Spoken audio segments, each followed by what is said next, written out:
More questions than answers. Meanwhile, Mukesh Ambani's Reliance Industries has finally broken its silence on the gas dispute between the billionaire brothers. In an exclusive interview to NDTV from the Krishna Godavari Basin, PMS Prasad, the president of Reliance Industries, says a world-class project undermined by people who don't have any knowledge of executing such projects. Anil Ambani has led a very public campaign accusing the oil ministry for approving the fourfold increase in cost for pumping gas out of the KG Basin. But Mr. Prasad claims cost at which Reliance's gas is being developed is among the lowest in the world. I'm really, pained to see that the kind of controversies that are unnecessarily being raised, saying that, oh, this project is, built at a very high cost, and then there are, attributing all kinds of motives, and then saying that, we are not producing gas, we are trying to create artificial shortages. It really hurts me to hear those things.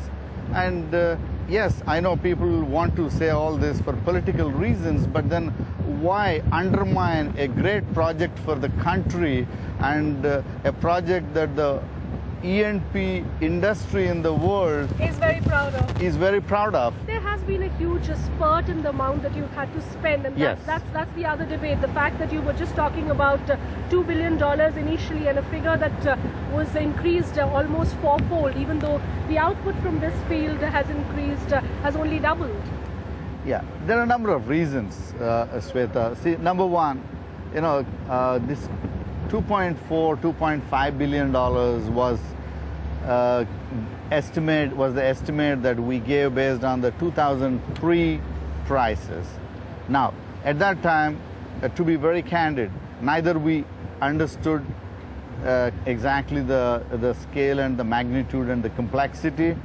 Two, the prices from 2003 have gone up 3 to 4 times in the case of drilling rigs and services, and maybe 60 to 120% in the case of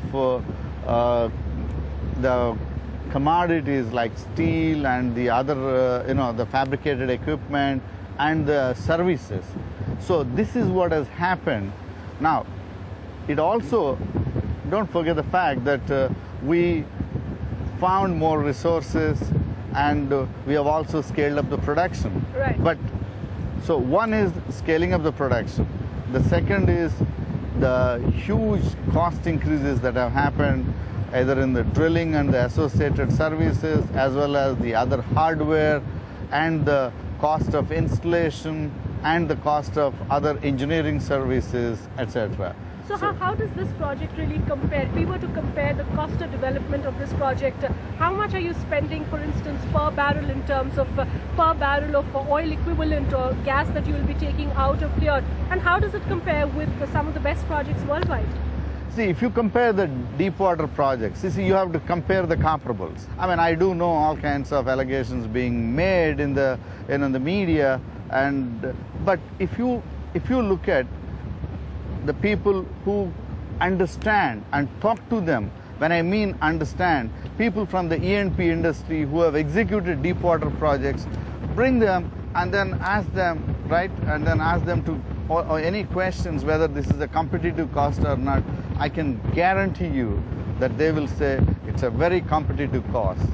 But, well, I can't stop people who don't understand anything about this, either the project execution of this magnitude, or particularly, as I said in my letter a couple of days earlier, people who work in the upstream, if they don't have the knowledge of the upstream industry, and if they don't have the knowledge of what difficulties you face in executing mega projects, they can say anything.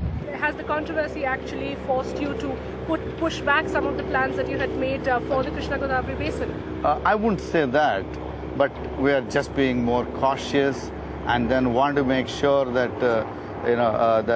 we look at everything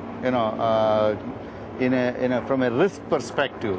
Earlier we were looking at, we have a resource here, the country needs gas, and we need to develop this in a cost-efficient and in a time-efficient manner. But I think that focus probably, or that perspective has probably changed. tuba.com.